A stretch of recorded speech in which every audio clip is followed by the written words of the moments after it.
Hello student, आज हम 10th class subject social science और हमारा चैप्टर जो चल रहा है वो है नेशनलिज्म इन इंडिया। उसके बारे में बात करेंगे कि किस तरह से एक नेशनलिज्म पैदा हुआ इंडिया में और उसमें कौन कौन से ऐसे रोल प्ले हुए, तो उसके बारे में बात करेंगे। तो सबसे पहले है कि न्यू लीडर्स अपीयर्ड। फिर हम देख रहे थे उस फर्स्ट वीडियो में कि काफ़ी स्ट्रगल हुआ इन बातों के ऊपर। हर एक जो वर्ग था वो ज़्यादातर परेशानी था, तो डाइवर्सिटी बहुत ज़्यादा थी, ये भी पढ़ा हमने। तो इस तरह से एक इंडिया में जो नेशनलिज्म है उसको लेके आना काफ़ी डिफ़िकल्ट था। तो वो प्लानिंग कर रहे थे कांग्रेस कि हम किस तरह से मूवमेंट चलाएंगे, सोशल ग्रुप्स हैं जो अलग अलग, उनको किस तरह से पार्टिसिपेट कराया जाएगा मूवमेंट में, और किस तरह से एक इमेजिनेशन ऑफ पीपल प्राप्त की जाएगी नेशनलिज्म के बारे में। तो इस तरह की चीज़ें चल रही थी। फिर इस सिचुएशन के अकॉर्डिंग ही एक फर्स्ट वर्ल्ड वार हो गई, तो उसके बारे में हमने बात की है फर्स्ट वीडियो में। तो फिर ये आगे जो प्रोसेस था वो किस तरह से चला, फिर न्यू लीडर्स आगे तो अपीयर होने शुरू हो गए, जिन्होंने फिर अगला जो वर्क था तो वो चलाया नेशनलिज्म की भावना को आगे बढ़ाने के लिए और देश को आज़ाद करवाने के लिए और लोगों में एक यूनिटी पैदा करने के लिए। तो वो लीडर कौन थे? वो उसमें से जो महात्मा गांधी जी का नाम लिया जा सकता है, क्योंकि उन्होंने आकर ये बागडोर संभाली। तो फिर वो आगे अपना वर्क करने की उन्होंने प्लानिंग बना ली थी।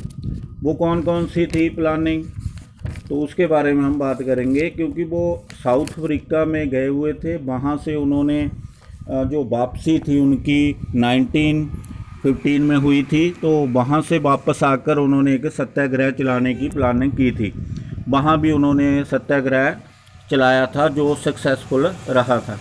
तो उसी चीज़ को लेकर जहाँ भी एक सत्याग्रह को करना चाहते थे, वो इन चीज़ों से लेकर सत्याग्रह है क्या, पहले तो उसके बारे में बात करते हैं।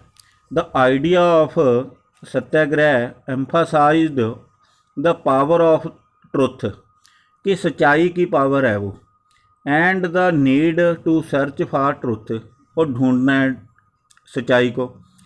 It suggested that if the causes was true, अगर आपके जो कारण हैं वो सच हैं, सच्चाई पर हैं।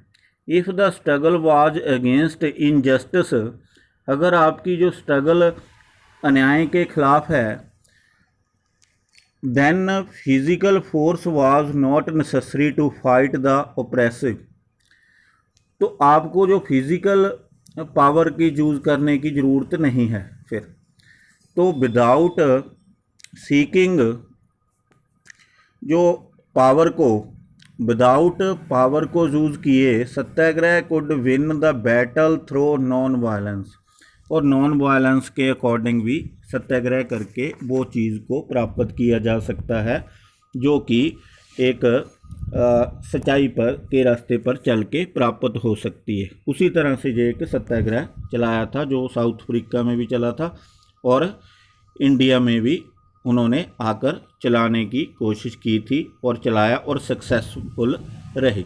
तो हम अब बात करते हैं, हम सत्याग्रह की बात की थी, तो कौन कौन सी जगह पर उन्होंने चलाए थे।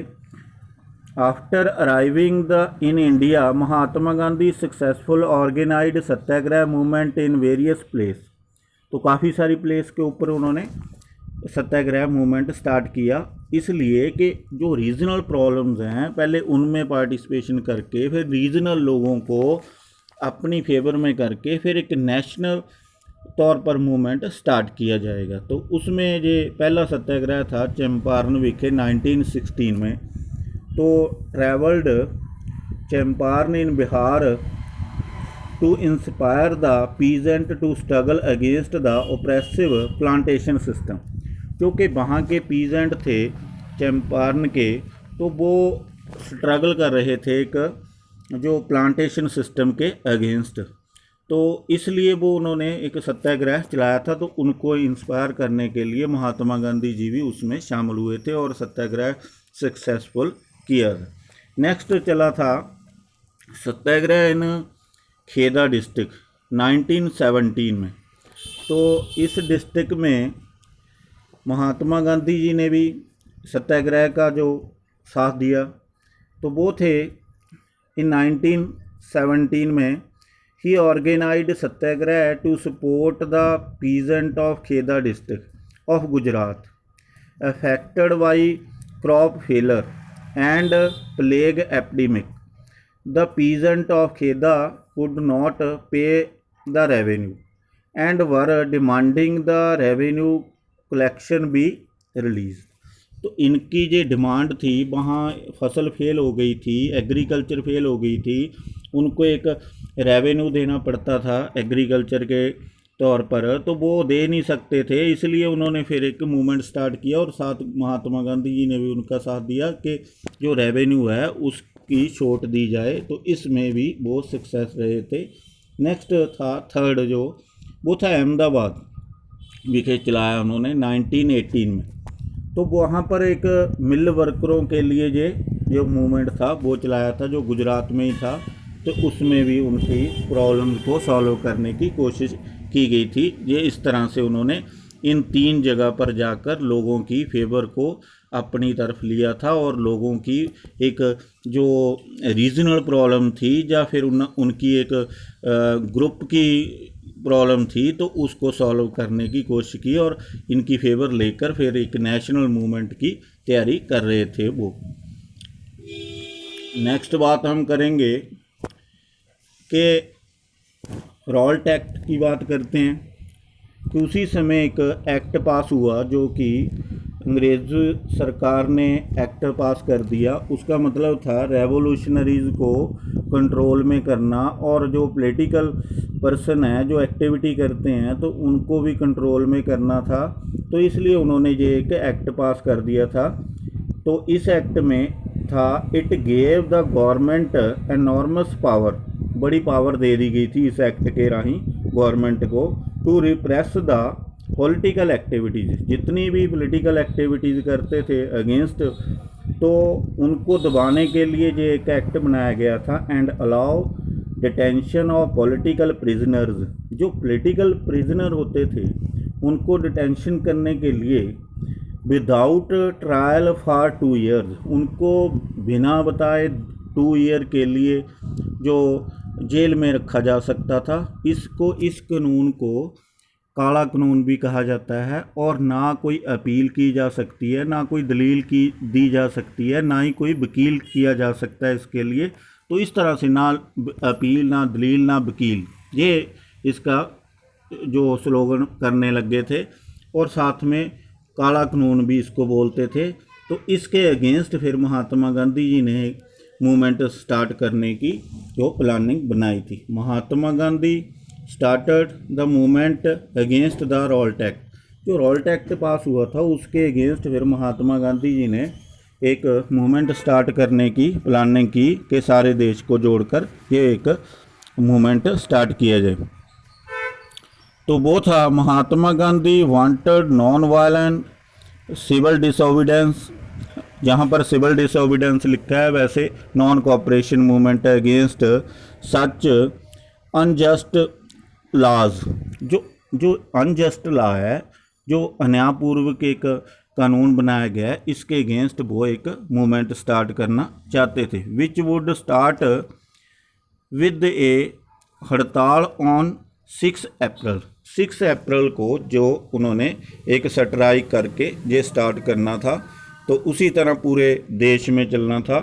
तो देश के में जब ये मूवमेंट स्टार्ट करने की एक प्लानिंग बनाई गई थी तो सरकार ने एक अपने जो कदम उठाने शुरू कर दिए ताकि इस चीज़ को रोका जा सके। और उन रैलीज़ हो रही थी, वर्कर स्ट्राइक पर चले गए थे, लोकल लीडर वर पिकेड, जितने भी लोकल लीडर थे उनको पकड़ा जा रहा था। महात्मा गांधी को भी दिल्ली में एंट्री करने से रोक दिया गया था। तो ख़ास तौर पर जो ये रॉल्ट एक्ट के अगेंस्ट मूवमेंट था वो ख़ास इम्पोर्टेंट रखता है, जो कि मूवमेंट इन अमृतसर, जो अमृतसर में चल रहा था। तो अमृतसर में जो 10 अप्रैल को पुलिस ने फायर कर दिया, बहुत सारे लोगों को मार दिया गया। तो उन लोगों को उठाकर लोगों ने जो डिमॉन्स्ट्रेट करना शुरू कर दिया, तो अटैक करने शुरू कर दिए पुलिस स्टेशन के ऊपर, पोस्ट ऑफिस के ऊपर, रेलवे स्टेशन के ऊपर, और मार्शल लॉ इम्पोज्ड कर दिया गया था अमृतसर में। अमृतसर का जो एडमिनिस्ट्रेशन था वो जनरल डायर को संभाल दिया गया था। तो इस तरह से उन्होंने आकर एक अपना एक लॉ इम्प्लीमेंट कर दिया कि कोई भी पर्सन, जो धारा लगा दी गई जिससे वो ज़्यादा जने इकट्ठे नहीं हो सकते थे, लेकिन वो अनाउंस कम ही किया गया और लोगों को कम पता था, इसलिए ये एक इंसिडेंट हुआ था। वो इंसिडेंट कब हुआ? जलियांवाला बाग इंसिडेंट 13 अप्रैल 1919 में हुआ था। तो उसके पीछे उन्होंने देखा कि बहुत सारे लोग इकट्ठे होकर अपने जो लीडर पकड़े हुए थे उनको छुड़वाने के लिए, और उस समय एक जो बैसाखी का त्यौहार भी था, इसलिए इकट्ठे हो रहे थे लोग। लोगों को उसकी जानकारी भी नहीं थी कि जहाँ पर मार्शल लॉ लगा हुआ है और ज़्यादा लोगों ने इकट्ठे नहीं होना है। तो वो जलियांवाले बाग में इकट्ठे हो गए और जनरल डायर ने उनको बिना कोई चेतावनी दिए, एक ही रास्ता था, तो वहाँ पर आकर गोलियाँ चलानी शुरू कर दी और बहुत सारे लोग मारे गए थे। तो इस तरह से एक इंसिडेंट वापर गया था जो कि अमृतसर विखे था। तो इसी चीज़ को लेकर जब उन्होंने सुना महात्मा गांधी जी ने, तो उन्होंने फिर इस मूवमेंट को वापस लेना चाहा, कॉल्ड ऑफ द मूवमेंट। तो इस तरह से ये एक मूवमेंट जो चल रहा था, एक महात्मा गांधी जी ने जो रॉल्ट एक्ट के अगेंस्ट था, तो उसको फिर उन्होंने स्थगित करना पड़ा था।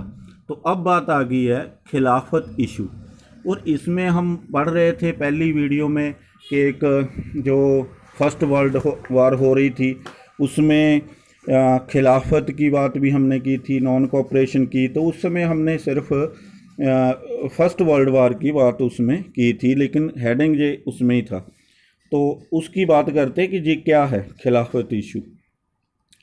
तो एक तो जो खिलाफत इशू है, फर्स्ट वर्ल्ड वार हुई थी तो जो तुर्की था वो हार गया था, वहाँ का जो हेड था उनका, ओटोमन तुर्की डिफीटेड, तो इसलिए उसके साथ एक ट्रीटी करनी थी जीते हुए कंट्रियों ने। तो वो एक हर्ष पीस ट्रीटी कर रहे थे, उनको परेशान कर रहे थे और शर्तें काफ़ी सख्त लगा रहे थे।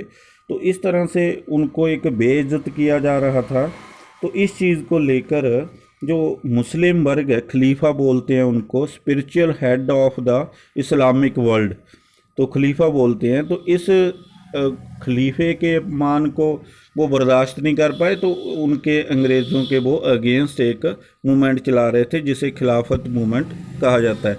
तो इसी चीज़ का महात्मा गांधी जी कुछ बेनिफिट उठाना चाहते थे कि हम अकेले नहीं लड़ सकते, तो लोगों को साथ लेना पड़ेगा, हिंदू मुस्लिम यूनिटी क्रिएट करनी पड़ेगी। तो इस वजह से वो एक खिलाफत इशू के ऊपर भी सपोर्ट करना चाहते थे ताकि हिंदू मुस्लिम एकता को इस्टेब्लिश किया जाए।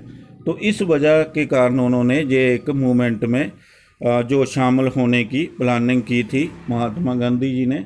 तो फिर एक मोहम्मद अली और शौकत अली जो ब्रदर थे, उन्होंने एक खलीफा जो खिलाफत मूवमेंट है वो स्टार्ट करने की प्लानिंग की थी और अपनी एक सभा भी इस्टेब्लिश कर ली थी उन्होंने। तो उसी चीज़ को लेकर फिर एक सेशन हुआ था, कलकत्ता सेशन ऑफ कांग्रेस। उन्होंने इसमें डिसाइड किया था कि हम इनकी जो फेवर लेकर एक मूवमेंट स्टार्ट करेंगे जो नॉन कोऑपरेशन मूवमेंट होगा, और साथ में उसमें खिलाफत भी होगा, खिलाफत मूवमेंट इशू को भी लेकर चला जाएगा, ताकि जो हिंदू मुस्लिम यूनिटी को इकट्ठा करके एक नेशनल लेवल का एक मूवमेंट स्टार्ट किया जाए, ताकि अंग्रेज़ों को ये जहाँ से रिमूव किया जाए और एक नेशनलिज्म की भावना वो लोगों में पूरी तरह से भर जाए, और जितने भी डिफरेंस हैं इंडिया में वो सारे मिटाकर इकट्ठे होकर अंग्रेज़ों के ख़िलाफ़ एक नॉन कोऑपरेशन मूवमेंट स्टार्ट किया जाएगा। वो हम नेक्स्ट वीडियो में करेंगे, अगला पार्ट। तो इस वीडियो में इतना ही था। Thank you.